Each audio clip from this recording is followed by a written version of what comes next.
నమస్తే, welcome to స్వతంత్ర. నేను మురళి. ముందుగా హెడ్లైన్స్ చూద్దాం.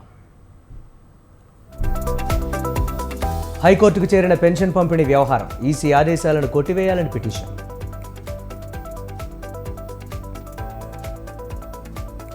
వైసీపీని ఓడించేందుకు కూటమి కుట్రలు, ఒంటరిగా పోటీ చేసే సత్తా లేదన్న జగన్.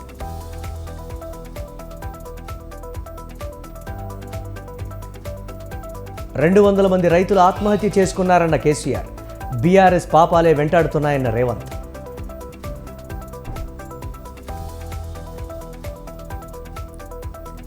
మాజీ డీసీపీ రాధాకిషన్ రావు కస్టడీపై ముగిసిన వాదనలు, రేపు తీర్పు వెలువరించనున్న నాంపల్లి కోర్టు.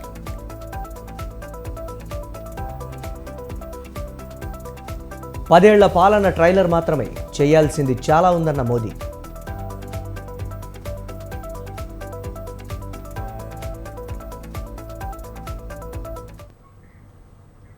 సింహం సింగిల్గా వస్తుంది.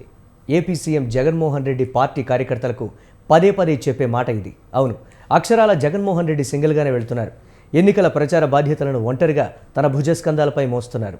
ఓవైపు ప్రతిపక్షాలు మూకుమ్మడిగా దాడి చేస్తున్నా జగన్ మాత్రం ఒంటరిగానే వారందరికీ సమాధానం చెప్తున్నారు. 175 అసెంబ్లీ స్థానాలు, 25 పార్లమెంటు స్థానాలను గెలిపించే బాధ్యతను తానే తీసుకుని ఎన్నికల ప్రచారం నిర్వహిస్తున్నారు జగన్. వైసీపీకి ఆయనే స్టార్ క్యాంపెయినర్గా మారారు.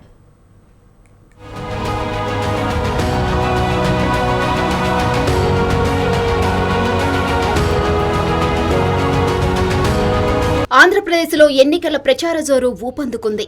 ఒకవైపు మండే ఎండలు, మరోవైపు రాజకీయ ప్రత్యర్థుల వాడావేడి మాటలతో ఏపీ రాజకీయం రసవత్తరంగా సాగుతుంది. వచ్చే ఎన్నికల్లో అధికారమే లక్ష్యంగా అన్ని పార్టీలు ప్రచారంలో దూకుడు పెంచాయి. రానున్న లోక్సభ, అసెంబ్లీ ఎన్నికల్లో ఒకవైపు వైసీపీ, మరోవైపు టీడీపీ, బీజేపీ, జనసేన కూటమి డైరెక్ట్ ఫైట్ జరిగే అవకాశం ఉంది. దీంతో గెలుపు కోసం అన్ని పార్టీలు అస్త్రశస్త్రాలను సిద్ధం చేసుకుని ప్రచారంలో దూసుకుపోతున్నాయి.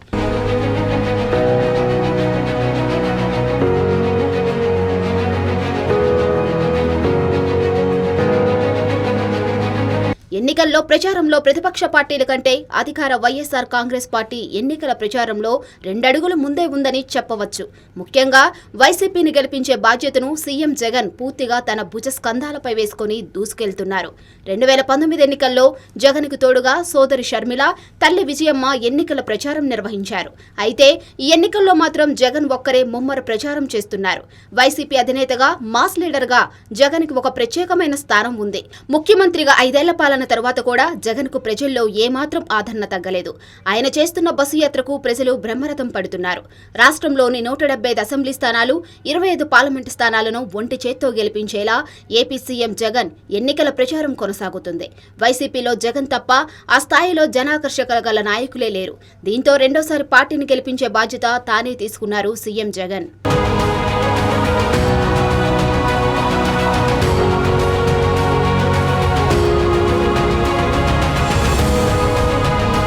వచ్చే ఎన్నికలను దృష్టిలో ఉంచుకొని ఏపీలో ప్రధాన ప్రతిపక్షమైన టీడీపీ, జనసేన, బీజేపీ పొత్తు పెట్టుకున్నాయి. 3 పార్టీలు ఏకమై అధికార వైసీపీని ఎదుర్కోబోతున్నాయి. టీడీపీ తరపున ఆ పార్టీ అధినేత చంద్రబాబుతో పాటు లోకేష్ ప్రచారాన్ని నిర్వహిస్తున్నారు. జనసేన తరపున ఆ పార్టీ అధినేత పవన్ కళ్యాణ్ ఎన్డీఏ కూటమి అభ్యర్థులను గెలిపించాలని ప్రచారం మొదలుపెట్టారు. బీజేపీలో దేశంలోని జనాకర్షణ నేత ప్రధాని మోదీ, అమిత్ షా లాంటి వారు ఉన్నారు. ఇప్పటికే చిలకలూరిపేట సభలో పాల్గొని ప్రధాని మోదీ వచ్చే ఎన్నికల్లో వైసీపీని ఓడించడంతో పాటు ఎన్డీఏ కూటమి గెలిపించాలని ప్రచారం నిర్వహించారు. రానున్న రోజుల్లో అనేక మంది కేంద్ర మంత్రులు, జాతీయ నేతలు ఎన్నికల ప్రచారంలో పాల్గొనే అవకాశం ఉంది. మరోవైపు కాంగ్రెస్ పార్టీ వామపక్షాలతో కలిసి ఎన్నికలకు వెళ్తుంది. దీంతో కాంగ్రెస్ అగ్రనేతలు రాహుల్ గాంధీ, ప్రియాంక గాంధీ లాంటి వారు ఏపీలో ఎన్నికల ప్రచారం నిర్వహించే ఛాన్స్ ఉంది. ప్రతిపక్షాలకు రాష్ట్ర స్థాయి, జాతీయ స్థాయి నేతలు, స్టార్ క్యాంపెయినర్లు ఉన్నారు. కానీ వైసీపీ ఒకే స్టార్ క్యాంపెయినర్ జగన్మోహన్ రెడ్డి మాత్రమే.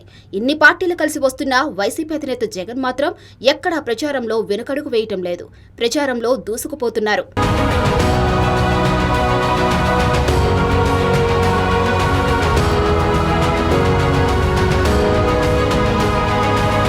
వచ్చే ఎన్నికల్లో ఏపీలో 175 అసెంబ్లీ స్థానాలు గెలవడమే లక్ష్యంగా పెట్టుకున్నారు సీఎం జగన్. గత ఎన్నికల్లో 151 సీట్లు వస్తే ఈసారి మొత్తం సీట్లు గెలవాల్సిందే అంటున్నారు. అందుకు తగ్గట్టుగా ప్రచార వ్యూహాన్ని సిద్ధం చేశారు. మంత్రులు, పార్టీ సీనియర్ నేతలు ఎవరికి వారు సొంత నియోజకవర్గాలకే పరిమితమవుతున్న వేళ జగన్ మాత్రం అందరినీ గెలిపించే బాధ్యతను తానే తీసుకున్నారు. ఇప్పటికే సిద్ధం పేరుతో 4 భారీ బహిరంగ సభలు నిర్వహించారు. ప్రస్తుతం మేము సిద్ధం పేరుతో బస్సు యాత్ర కొనసాగిస్తున్నారు. బస్సు యాత్ర ముగిసిన తరువాత మరోసారి ప్రజల వద్దకు వెళ్లేందుకు ఇప్పటి నుంచే వ్యూహం సిద్ధమవుతుంది.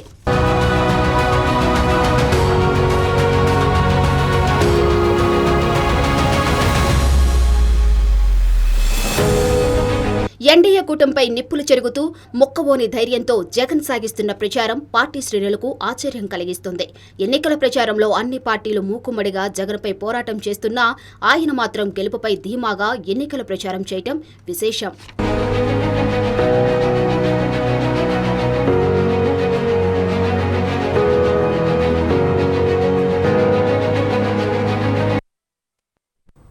మా అభ్యర్థులు పేదవాళ్లు, సామాన్యులు. ఆంధ్రప్రదేశ్ ఎన్నికల ప్రచారంలో వైసీపీ అధినేత వైఎస్ జగన్ తరచూ చెబుతున్న మాట. అవును, మేమంతా సిద్ధం పేరుతో ప్రచారాన్ని హోరెత్తిస్తున్నారు వైసీపీ అధినేత వైఎస్ జగన్. అయితే ఈ సందర్భంగా బహిరంగ సభల్లో ఆయన చేస్తున్న వ్యాఖ్యలు ప్రాధాన్యం సంతరించుకుంటున్నాయి. ఎక్కడిదాకో ఎందుకు? ఉదాహరణకు ఎమ్మిగనూరు సభలో ప్రచారాన్ని హోరెత్తించిన జగన్ తాను 100 వరకు నియోజకవర్గాల్లో ఎస్సీ, ఎస్టీ, బీసీ మైనారిటీలకు, అందులోనూ సామాన్యులకు టికెట్లు ఇచ్చానంటూ చెప్పుకొచ్చారు. ఈ సందర్భంగా అభ్యర్థులు ప్రజలకు పరిచయం చేసిన జగన్ వారిని గెలిపించాలంటూ విజ్ఞప్తి చేశారు.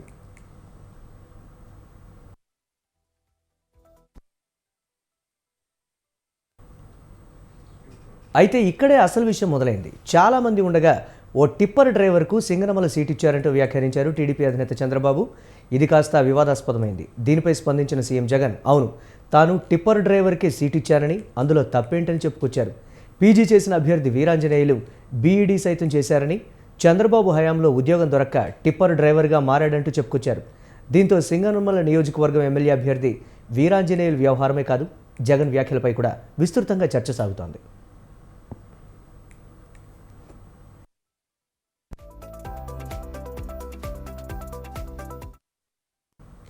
జగన్ వ్యాఖ్యలతో ఒక్కసారిగా విపక్షం డిఫెన్స్లో పడిపోయిందన్న ప్రచారం సాగుతోంది.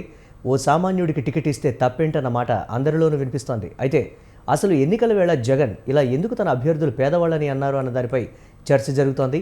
ఈ సందర్భంగా ఆయన వ్యాఖ్యలను విశ్లేషిస్తే ఓవైపు ఆంధ్రప్రదేశ్లో కూటమి ప్రభావం గట్టిగానే ఉంటుందన్న వార్తలు గత కొన్ని రోజులుగా వినిపిస్తున్నాయి. ఇలాంటి వేళ టికెట్ల కేటాయింపులోనే ప్రయోగాలు చేసిన జగన్ బీసీ, ఎస్సీ, ఎస్టీ మైనారిటీలపై ఫోకస్ పెట్టారు. వారికి సింహభాగం సీట్లు కేటాయించారు. తద్వారా ఆయా వర్గాల్లో పట్టును మరింత పెంచుకునే దిశగా అడుగు వేశారన్న అభిప్రాయం వ్యక్తమవుతోంది.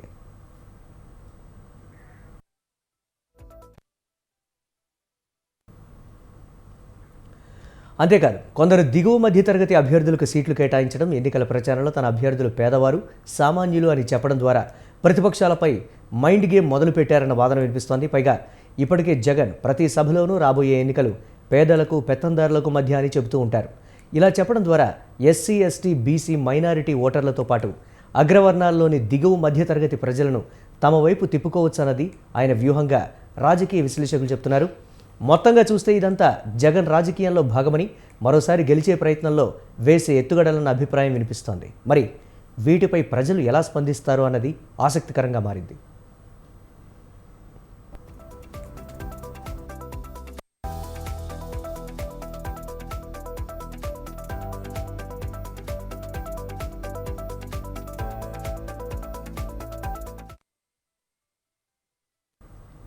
ఇందూరు ఇలాఖాలో పార్లమెంట్ ఎన్నికల వేడి సెగలు కక్కుతోంది.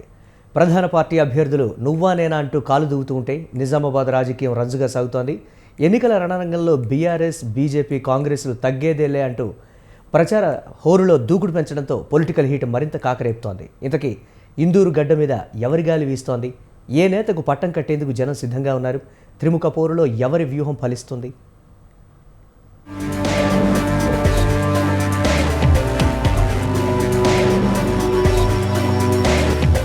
నిజామాబాద్ జిల్లాలో లోక్సభ ఎన్నికలు కాకపుట్టిస్తున్నాయి.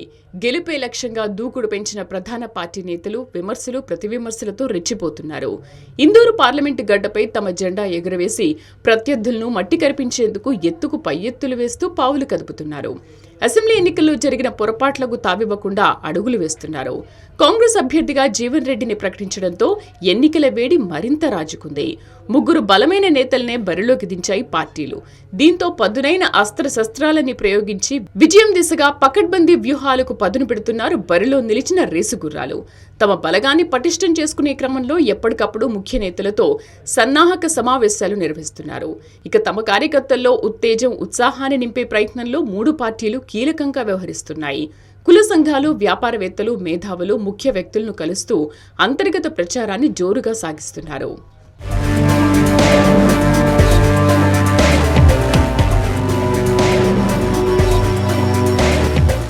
నిజామాబాద్ పార్లమెంటు బరిలో దిగిన 3 బలమైన అభ్యర్థులు కావడంతో ఎవరి ధీమాలో వారున్నారు. మరోసారి బీజేపీ నుంచి పోటీకి సై అంటున్న అరవింద్ విమర్శలు ఎంత ఘాటుగా ఉంటాయో అందరికీ తెలిసిన విషయమే. పదునైన మాటలతో వ్యంగ్యాస్త్రాలను సంధిస్తూ కార్యకర్తల్లో జోష్ నింపడంలో ఆయన స్టైలే వేరు. మరోపక్క బీఆర్ఎస్ అభ్యర్థి బాజిరెడ్డి గోవర్ధన్ కు మాస్ లీడర్ గా పేరుంది. ఆయన కూడా విమర్శలు విసరడంలో తక్కువేం కాదు. తన పంచ్ డైలాగులతో కాక పుట్టిస్తారు. రాజకీయాల్లో 4 దశాబ్దాలుగా తనదైన ముద్ర వేసుకున్న బాజిరెడ్డి స్పీచ్ మాస్ గా ఉంటుంది. ప్రత్యర్థులను ఇరుకున పెట్టేలా తన మాటల తూటాలతో ఉక్కిరి బిక్కిరి చేయడంలో ఆయనకు ఆయనే సాటి. అయితే బాజిరెడ్డి ఇప్పటివరకు కేవలం అసెంబ్లీకి మాత్రమే పోటీ చేశారు. తొలిసారిగా కేసీఆర్ ఆదేశాల మేరకు పార్లమెంటు బరిలో సై అంటున్నారు. ఇటు కాంగ్రెస్ అభ్యర్థిగా అత్యంత సీనియర్ నాయకుడైన ఎమ్మెల్సీ జీవన్ రెడ్డి బరిలో నిలిచారు. మంత్రిగా, ఎమ్మెల్యేగా, ఎమ్మెల్సీగా పనిచేసిన అపార అనుభవం ఆయనకుంది. గతంలో ఒకసారి కరీంనగర్ పార్లమెంటుకు పోటీ చేసి ఓటమి పాలయ్యారు. ఇటీవలే జరిగిన అసెంబ్లీ ఎన్నికల్లో ఓటమి పాలై మంత్రి ఛాన్స్ మిస్ చేసుకున్నారు. ఇక జీవన్ రెడ్డి స్పీచ్ కూడా అద్భుతంగా ఉంటుంది. మేధావి వర్గాన్ని ఆకట్టుకునే రీతిలో ఆయన స్పీచ్ కొనసాగుతుంది. కార్యకర్తలను, నాయకులను ఆలోచనలో కట్టిపడేసేలా ఆయన మాటలు తూటాలు పేలుస్తారు. వివాదాలకు తావు లేకుండా విమర్శలు చేయడం జీవన్ రెడ్డి రూటే సపరేటు అన్నట్టుగా ఉంటుంది. 3 రాజకీయ ఉద్దండులు కావడంతో నిజామాబాద్ పార్లమెంటు ఎన్నిక ప్రత్యేకతను సంతరించుకుంది. అయితే 3 అభ్యర్థులు ఇటీవల జరిగిన అసెంబ్లీ ఎన్నికల్లో పోటీ చేసి ఓడిపోవడం కొసమెరుపు.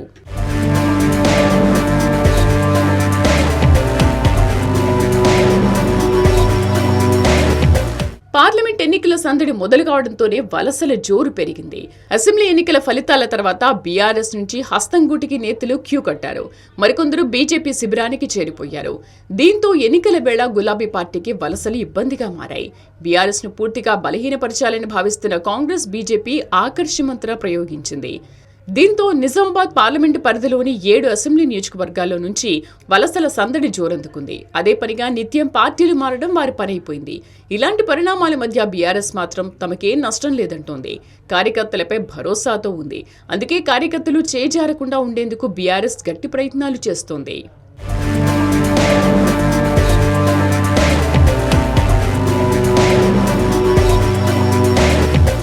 త్రిముఖ పోరుతో నిజామాబాద్ పార్లమెంటు సమరం ఈసారి మరింత ఉత్కంఠగా సాగనుందని అంటున్నారు రాజకీయ విశ్లేషకులు. మరి జిల్లా ప్రజలు ఎవరి వైపు ఉన్నారో, ఏ పార్టీ నేతకు పట్టం కట్టనున్నారో, ఇందూరు ఇలాఖాలో మీసం మెలిసేదెవరు అన్నది తెలియాలంటే లోక్సభ ఎన్నికల ఫలితాల వరకు వేచి చూడక తప్పదు.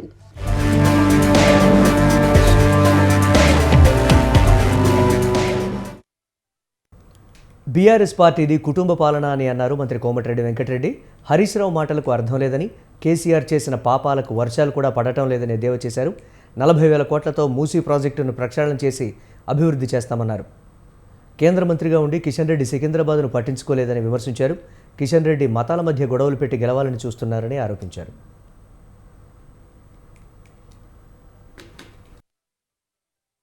క్యాబినెట్ మినిస్టర్ 4-5 శాఖలు కలిగిన 5-6 మంత్రులకే కేంద్రంలో 5-6 శాఖలు ఉన్నాయి. అందులో ఆయన టూరిజం శాఖ ఉన్నది. హైదరాబాద్ సంబంధించి కానీ తెలంగాణ కానీ ఏమైనా ఒక్క పని 1000 కోట్లతో నమామి గంగా అని చెప్పి మోడీ గారు గంగాని శుద్ధీకరణ చేసుకున్నాడు. ఇదే మూసి మొత్తం మురికి కుప్పగా మారిపోయి ఈరోజు డ్రైనేజ్ వ్యవస్థగా మారిపోయి హైదరాబాద్, సికింద్రాబాద్ పరిధిలో నేను పార్లమెంట్లో మాట్లాడుతాను, ఆయన కూడా ఉన్నాడు. ఆయనను కూడా కోట్ చేసిన. సికింద్రాబాద్ పార్లమెంట్ సభ్యునిగా ఉన్నాను, సెంట్రల్ మినిస్టర్, మీరు కూడా చొరవ తీసుకోవాలని చెప్పి నా డిస్కషన్లో మాట్లాడితే ఆయన సపోర్ట్ చేయాలి. ఒక 5 రూపాయల ఫండ్స్ తీసుకురావాలి సికింద్రాబాద్కు. అలాంటి ఆయన ఎంతసేపు మతాల మధ్యలో ఘర్షణలు పెట్టి గెలుస్తాననుకుంటున్నాడు. అది ఎక్కువ రోజులు నడవవు. పనిచేసే నాయకుడు, కార్యకర్తల నాయకుడు, మాస్ నాయకుడు, మళ్ళీ మా సొంత మాతృ పార్టీలోకి వచ్చినందుకు సంతోషంగా ఉన్నది. కంపల్సరీ గెలుస్తామని నమ్మకం ఉన్నది. గెలుస్తాం, మంచి మెజార్టీతో గెలిపిస్తాం. మా కార్యకర్తలకు, ప్రజలకు హైదరాబాద్ గురించి మీ అందరికీ తెలుసు. మా ముఖ్యమంత్రి గారు ముఖ్యమంత్రి అయిన మొదటికెళ్ళి ఎంతసేపు ఎక్కడ మాట్లాడినా ఫస్ట్ మూసీ గురించి మాట్లాడుతున్నాడు. ఇవాళ బీఆర్ఎస్ పార్టీ అధికారం పోయిన 3 నెలల్లోనే ఇంతమంది నాయకులు కొలాప్స్ అవుతుందంటే మీరు అర్థం చేసుకోవాలి. 10 ఏళ్ళ అధికారం ఉన్న వాళ్ళు ఎప్పుడు కూడా పోగానే పార్టీ ఇంతమంది పార్టీ కిందికి వెళ్ళి టాప్ క్యాడర్ వరకు మారుతుందంటే వాళ్ళు ఉన్న కుటుంబ పరిపాలన, అధికారంలో ఉన్నప్పుడు అక్కడ ఉన్న మంత్రులకు, ఎమ్మెల్యేలకు స్వేచ్ఛ లేకుండా కుటుంబానికే పరిమితమైన పరిపాలన. ఉదాహరణకు లల్లు ప్రసాద్ గారు తీసుకుందాం. వారు ముఖ్యమంత్రి అయిన తర్వాత కూడా ఈరోజు వాళ్ళ కొడుకున్నా సరే ఈరోజు కొద్ది తక్కువ మెజార్టీతో ఈరోజు అక్కడ గవర్నమెంట్ మిస్ అయింది. ఎందుకు ఇంకా స్టాండ్ అయింది ఆ పార్టీ? కార్యకర్తల పార్టీ. ఇవాళ ఇదే కాంగ్రెస్ పార్టీ కూడా 10 ఏళ్ళ అధికారం లేకున్నా ఈరోజు మళ్ళా అధికారంలోకి వచ్చినాం. దేశంలోనే అతిపెద్ద కుంభకోణం తెలంగాణలో ధరణి పేరుతో జరిగిందని బీజేపీ ఎమ్మెల్యే ఏలేటి మహేశ్వరరెడ్డి అన్నారు.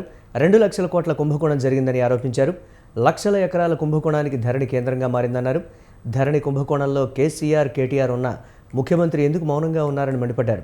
కాంగ్రెస్ బ్లాక్మెయిల్ రాజకీయాలకు పాల్పడుతోందని బీజేపీ ఎమ్మెల్యే ఏలేటి మహేశ్వరరెడ్డి అన్నారు. భూ కబ్జాలు చేసిన కేకే, రామ్మోహన్ కాంగ్రెస్లోకి చేరారని ఆరోపించారు. తెలంగాణ రాష్ట్రంలో ఇంకొక కొత్త ట్యాక్స్ మాకు నిన్ననే తెలిసింది. మొన్నటి వరకు ఉన్న ఆర్ ట్యాక్స్తో పాటు కొత్త ట్యాక్స్ అట, బీ ట్యాక్స్ అట. మరి బీ ట్యాక్స్ ఏదో మాకు తెలియదు. ఈ బీ ట్యాక్స్ 8 నుంచి 9% బిల్లు మీద తీసుకుంటుందంట. ఏ బిల్లు పెండింగ్ ఉన్నా ఆ బిల్లు బీ ట్యాక్స్ ద్వారా 8 నుంచి 9% ఫైనాన్స్ క్లియరెన్స్ కావాలా, ఫైనాన్స్ నుంచి డబ్బు రావాలంటే బీ ట్యాక్స్ కట్టాలా. ఎవరి డిపార్ట్మెంట్ వారికి నువ్వు ఆర్ ట్యాక్స్ పెట్టుకుంటే నేనెందుకు బీ ట్యాక్స్ పెట్టుకోవద్దని ఒక మంత్రి గారు బీ ట్యాక్స్ పెట్టుకున్నారు. ఆ బీ ట్యాక్స్ 8 నుంచి 9% తీసుకొని కాంట్రాక్టర్ దగ్గర విచ్చలవిడిగా 8 నుంచి 9% వసూలు చేసేటువంటి మంత్రి గారు. అంటే ఇప్పుడు ముఖ్యమంత్రి గారికి ఎంత కంట్రోల్ ఉన్నదో వాళ్ళ మంత్రుల మీద దీన్ని బట్టి అర్థమవుతున్నది. ముఖ్యమంత్రి గారు వారి మంత్రులు వారికి తెలియకుండా చేస్తున్నా, మరి తెలిసే చేస్తున్నా, మరి మీకు వాటా ఉన్నదా మాకు తెలియదు. కానీ కాంట్రాక్టర్లు వచ్చి మా దగ్గర చెప్పుకుంటున్నారు, అయ్యా ఇంతకుముందు ఎన్నడికి ఇంత లేకుండే, మరి 9% వసూలు చేస్తున్నారు మా దగ్గర బీ ట్యాక్స్ పేరు మీద అని అంటున్నారు. గతంలో కోకాపేట భూములు యాక్షన్ చేసినప్పుడు ఇదే ముఖ్యమంత్రిగా ఉన్నటువంటి రేవంత్ రెడ్డి గారు ఆ రోజు పిసిసి అధ్యక్షుడిగా ధర్నాలు చేశారు. లాఠీచార్జ్ జరిగింది. సిబిఐకు తానే స్వయంగా వెళ్ళి లెటర్ ఇచ్చాడు. అధికారం లేకున్నా సిబిఐకి లెటర్ ఇచ్చినటువంటి మీరు ఈరోజు కోకాపేట ఆక్షన్ భూముల గురించి మాట్లాడతలేరు. అదే మాదిరిగా అసైన్ భూముల గురించి మాట్లాడతలేరు. మియాపూర్ భూముల్లో ఆ రోజు కేకే గారు హస్తం ఉందని చెప్పి 2017లో జరిగినటువంటి రచ్చలో కూడా మీరు మాట్లాడారు.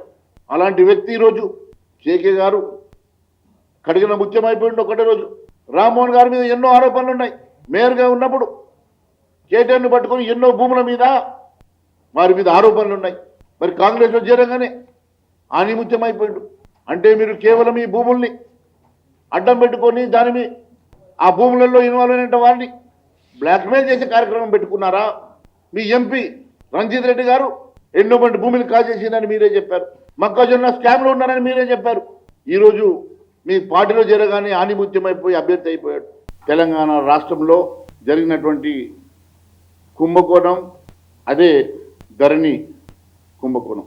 2 లక్షల కోట్ల రూపాయల అతిపెద్ద భారీ కుంభకోణం ధరణి కుంభకోణం. తెలంగాణ రాష్ట్రం వచ్చిన తర్వాత కొన్ని లక్షల ఎకరాల భూ కుంభకోణానికి ధరణి యొక్క బేస్గా మారింది. నేను ఒకటే అడుగుతా ఉన్నాను, కేసీఆర్ గారు రెవెన్యూ మంత్రిగా, ఐటీ శాఖ మంత్రిగా కేటీఆర్ గారు ఇద్దరు నేరుగా ఇన్వాల్వ్ అయినటువంటి ఈ కుంభకోణాన్ని మరి ముఖ్యమంత్రి రేవంత్ రెడ్డి గారు ఎందుకు బ్యాక్ చేస్తూ ఉన్నారు, వారిని ఎందుకు రక్షించే ప్రయత్నం చేస్తూ ఉన్నారని అడుగుతా ఉన్నాను. ఈరోజు 115 రోజులు గడుస్తున్నా ఇప్పటి వరకు ఈ భారీ కుంభకోణాన్ని ఎందుకు వెలికి తీయలేకపోతా ఉన్నారని అడుగుతా ఉన్నాను. ఏదో ఒక అంశాన్ని తెర మీదకి తీసుకురావడం, ఏదో ఒక అంశాన్ని తెర మీదకి తీసుకొచ్చేసి దీన్ని దారి మళ్లించే ప్రయత్నం జరుగుతున్నదాన్ని అనుమానం. కృష్ణా జిల్లా ఎన్నికల ప్రధానాధికారి కలెక్టర్ పి రాజాబాబుపై కేంద్ర ఎన్నికల సంఘం వేటు వేసింది. ప్రతిపక్ష పార్టీల నుండి అందిన ఫిర్యాదుల మేరకు రాష్ట్రంలో 6 ఐపీఎస్ 3 ఐఏఎస్ అధికారులను బదిలీ చేసింది. వారిలో జిల్లా కలెక్టర్ రాజాబాబు కూడా ఉన్నారు. 2023 ఏప్రిల్ 15న జిల్లా కలెక్టర్గా రాజాబాబు బాధ్యతలు స్వీకరించారు. నాటి నుండి నేటికి ఆయన అధికార నేతలకు అనుకూలంగా పనిచేస్తున్నారన్న ఆరోపణలున్నాయి. ఎన్నికల నోటిఫికేషన్ విడుదలయ్యే ముందు కూడా మచిలీపట్నంలో స్థానిక ఎమ్మెల్యే పేర్ని నాని ఒత్తిళ్లతో రెవెన్యూ అధికారులు పెద్ద ఎత్తున దొంగ పట్టాలు ఇచ్చారని ఆరోపణలు వినిపించాయి. ఈ అంశంపై TDP politburo member Kollu Ravindra కలెక్టర్కు కంప్లైంట్ చేసినా చర్యలు తీసుకోలేదు. ఈ క్రమంలో తాజాగా కలెక్టర్పై వేటు వేసినట్లు తెలుస్తోంది. దినేష్ కచ్వా అరాచకం నుండి తమను కాపాడి న్యాయం చేయాలని సీఎం రేవంత్ రెడ్డిని కోరుతోంది ఆగ్రా స్వీట్స్ యజమాని కుమార్తె అనామికా ఘోష్. తమ పేరుతో ఉన్న స్వీట్స్ షాపు డాక్యుమెంట్లతో పాటు బంగారం, నగదు, మరో 2 కోట్ల విలువైన ప్రాపర్టీ డాక్యుమెంట్లను దినేష్ తీసుకువెళ్లాడని ఆరోపించిన ఆమె షాప్ తన అధీనంలోకి తీసుకుని తమపైనే కేసులు పెట్టి ఇబ్బందులు గురిచేస్తున్నాడని వాపోయింది అనామిక. ఇవే ఆరోపణలతో దినేష్ కచ్వాపై మధురానగర్, బోరబండ, సనత్ నగర్ పోలీస్ స్టేషన్లో కంప్లైంట్ చేసింది. తమకు న్యాయం చేయాల్సింది పోయి పోలీసులు కూడా కబ్జాదారుడికి వత్తాసు పలుకుతున్నారని ఆగ్రహం వ్యక్తం చేసింది. సీఎం రేవంత్ తమ గోడును పట్టించుకొని న్యాయం చేయాలని విజ్ఞప్తి చేసింది. ఇది మా mummy Basumati Ghosh, the owner of the Yousufguda Agra sweets. Dinesh Kachwa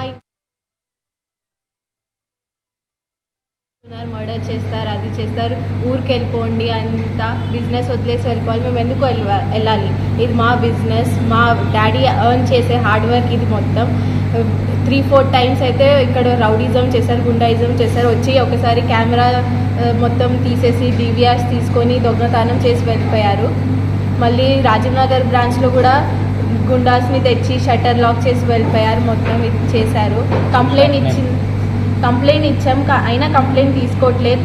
20-25 days తిరిగిన తర్వాత ఏసీపీ డీసీపీ సార్తో కలిసిన తర్వాత కూడా తీసుకోవట్లేదు. డిలే ఎందుకు అవుతుంది? తర్వాత మళ్ళీ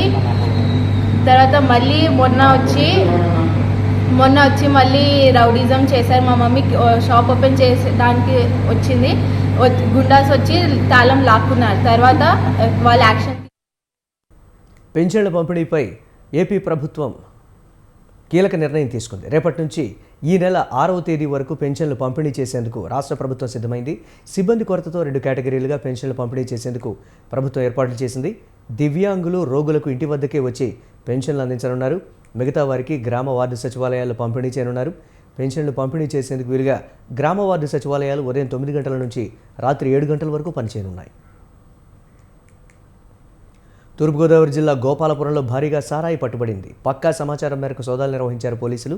తనిఖీల్లో అక్రమంగా సారా తయారు చేస్తున్న 2 అరెస్టు చేసి వారి నుంచి 120 లీటర్ల సారా, 5,000 లీటర్ల వాష్, 3 గ్యాస్ సిలిండర్లతో పాటు సారా తయారు చేసే పనిముట్లను స్వాధీనం చేసుకున్నారు. పోలీస్ స్టేషన్ పరిధిలో తూర్పుగోదావరి జిల్లా ఎస్పీ గారైన పి జగదీష్ గారి ఆదేశాల మేరకు కొవ్వూరు సబ్ డివిజన్ ఎస్డిపిఓ గారైన కేసీహెచ్ రామారావు గారి పర్యవేక్షణలో ఈరోజు గోపాలపురం పోలీస్ స్టేషన్ పరిధిలో గోపాలపురం నుండి గుడిగుడు వెళ్లే రోడ్లో మెట్ట ప్రాంతంలో సారా తయారు చేస్తున్నాను పక్కా సమాచారం మేరకు సిబ్బందితో మేము రైడ్ చేయడం జరిగింది. ఈ రైడ్లో సారా తయారు చేస్తున్న 2 వ్యక్తుల్ని స్పాట్లోనే అరెస్ట్ చేయడం జరిగింది. అదేవిధంగా అప్పటికే తయారు చేసిన 120 లీటర్ల సారాను కూడా సీజ్ చేయడం జరిగింది. కృష్ణా జిల్లాలో జన సైనికులు నిరసన బాట పట్టారు. రాత్రికి రాత్రి టికెట్ కోసం కండువా కప్పుకున్న వారిని పక్కన పెట్టి పార్టీ కోసం కష్టపడ్డ నాయకుడికే అవనిగడ్డ అసెంబ్లీ టికెట్ ఇవ్వాలని డిమాండ్ చేశారు. మాజీ ఎమ్మెల్యే, మాజీ ఉపసభాపతి బుద్ధప్రసాద్ను ఉద్దేశిస్తూ విమర్శలు గుప్పించారు రాయపూడి వేణుగోపాల్. అంత జనసేన పార్టీని చులకనగా మాట్లాడి అందరి దగ్గరగా అవహేళన చేసి అలాంటి వ్యక్తి విలువలన్నీ మర్చిపోయి ఏ మొహం పెట్టుకుని జనసేన పార్టీలోకి జాయిన్ అయ్యాడు అంటే దీనికి ఏ రకంగా మెసేజ్ ఇస్తాడు? అతని దగ్గర డబ్బులు లేవంటాడు. డబ్బులు ఎక్కడ? మన వెంకటనాథ్ గారు అన్నట్టు డబ్బులు ఎక్కడి నుంచి వచ్చింది? 40-50 కోట్లు మొత్తం డబ్బు నేనే ఖర్చు పెట్టుకుంటానన్న వ్యక్తి డబ్బులు ఎక్కడి నుంచి తీసుకొచ్చాడు? డబ్బే ప్రధానంగా రాజకీయ. ఏపీలో వాలంటీర్ల మూకుమ్మడి రాజీనామాలు కొనసాగుతున్నాయి. పల్నాడు జిల్లా సత్తెనపల్లిలో 8వ సచివాలయానికి చెందిన 16 మంది వాలంటీర్లు రాజీనామా బాటపట్టారు. మున్సిపల్ కమిషనర్కు రాజీనామాలు అందజేశారు వాలంటీర్లు. అయితే కుటుంబ ఆర్థిక సమస్యలతోనే వాలంటీర్లు రాజీనామాలు చేశారని సత్తెనపల్లి మున్సిపల్ కమిషనర్ తెలిపారు.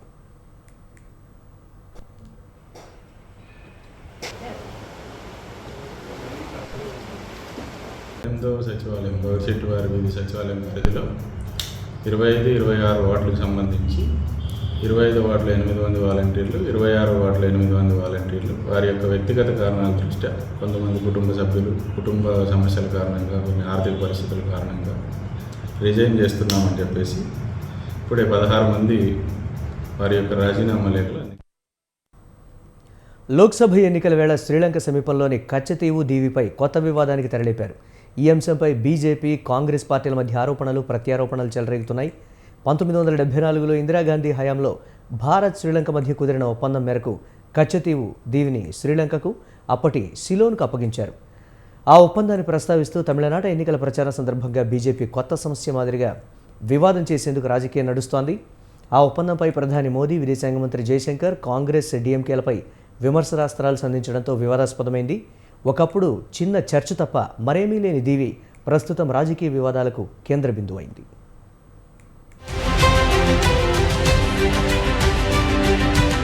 కచ్చతీవు భారత శ్రీలంక సరిహద్దు జిల్లాలో ఉన్న 285 ఎకరాల చిన్న దీవి. రెండు దేశాల మధ్య సముద్రాన్ని 3 సెక్టార్లుగా విభజిస్తారు.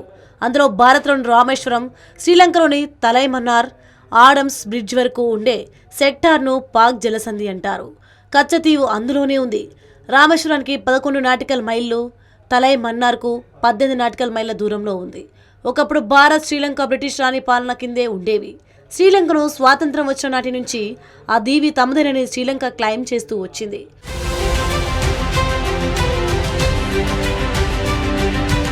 1974లో భారత ప్రధాని ఇందిరాగాంధీ, శ్రీలంక ప్రధాని సిరిమావో బండారు నాయకే మధ్య కుదిరిన ఒప్పందం మేరకు శ్రీలంకకు అప్పగించారు. అంతకుముందు రెండు దేశాల విదేశాంగ మంత్రుల మధ్య విస్తృత స్థాయి చర్చలు జరిగాయి. అప్పటి తమిళనాడు ముఖ్యమంత్రి ఎం కరుణానిధిని కూడా సంప్రదించిన తర్వాత ఒప్పందం జరిగింది. ఇటీవల కాలంలో అటు కాంగ్రెస్ను, ఇటు తమిళనాడులోని డీఎంకేను టార్గెట్ చేస్తూ ప్రధాని మోదీ కచ్చతీవు దీవి వివాదాన్ని పదే పదే ప్రస్తావిస్తూ వచ్చారు. మోదీ సర్కారుపై నిడు అవిశ్వాస తీర్మానంపై చర్చ సందర్భంగానే కచ్చతీవు ప్రస్తావన తెచ్చారు. మోదీ సోషల్ మీడియా ప్లాట్ఫామ్ ఎక్స్లో ఈ విషయాన్ని ప్రస్తావించి 1974లో అప్పటి కాంగ్రెస్ ప్రభుత్వం చాలా నిర్లిప్తంగా కచ్చతీవును శ్రీలంకకు దారాదత్తం చేసిందని దుమ్మెత్తిపోశారు. ఈ ఒప్పందం ద్వారా దేశ సమగ్రత, దేశ ప్రయోజనాలను, దేశ సార్వభౌమాధికారాన్ని కాంగ్రెస్ నిర్లక్ష్యం చేసిందని విమర్శించారు.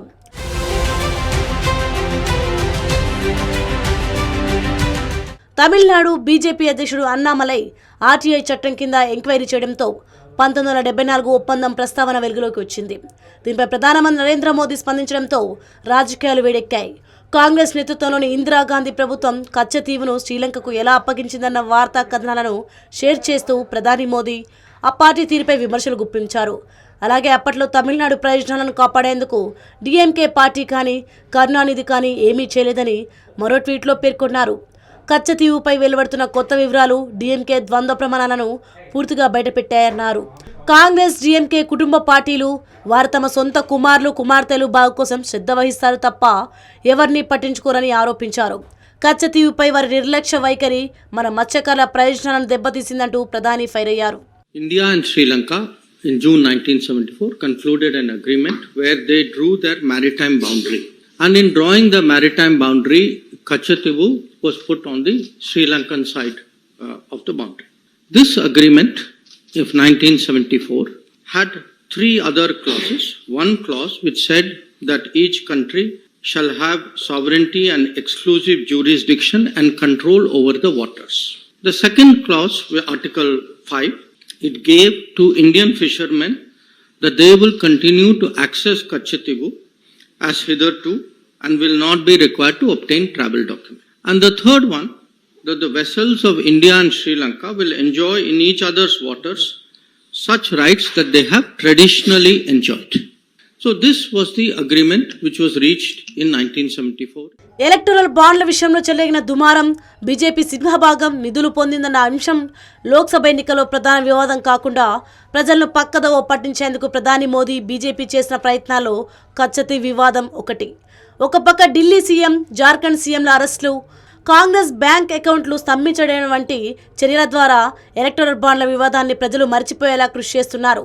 తమిళనాడులో బీజేపీకి సొంత బలం లేదు. అక్కడి డీఎంకే, కాంగ్రెస్ కూటమి బలంగా ఉంది.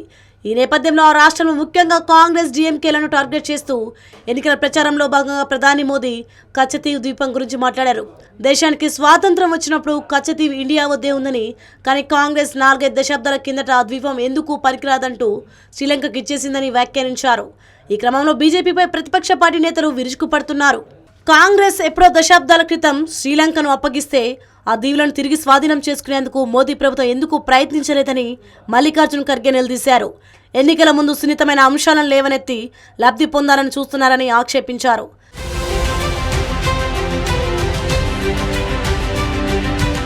భారత సముద్ర జలాలకు సమీపంలో ఉన్న కచ్చతీవు వద్ద మత్స్య సంపద ఎక్కువగా ఉంటుంది. భారత మత్స్యకారులు ఇక్కడ వేట ఎక్కువగా సాగిస్తుంటారు. శ్రీలంక తమది అన్న నెపంతో భారత మత్స్యకారులపై దాడులు చేయడంతో పాటు అరెస్టు చేస్తోంది. 1974 నాటి ఒప్పందం ప్రకారం కచ్చతీవులో భారతీయ జాలరులు వేటాడవచ్చు, వలలు ఎండబెట్టుకోవచ్చు. కానీ ఎల్టీటీ ఈ సమస్య తర్వాత శ్రీలంక ప్రభుత్వం కచ్చతీవుపై పూర్తి ఆధిపత్యం చేపట్టడంతో తమిళ జాలర్లు అటు వెళ్తే పరిస్థితి లేకుండా పోయింది. ఎన్నికల తర్వాత మోదీ సర్కార్ కచ్చతీవు శ్రీలంక నుంచి తిరిగి స్వాధీనం చేసుకునేందుకు చర్యలు చేపడుతుందా, లేక కేవలం ఎన్నికల వివాదం ఎన్నికలతోనే ముగిసిపోతుందా చూడాలి.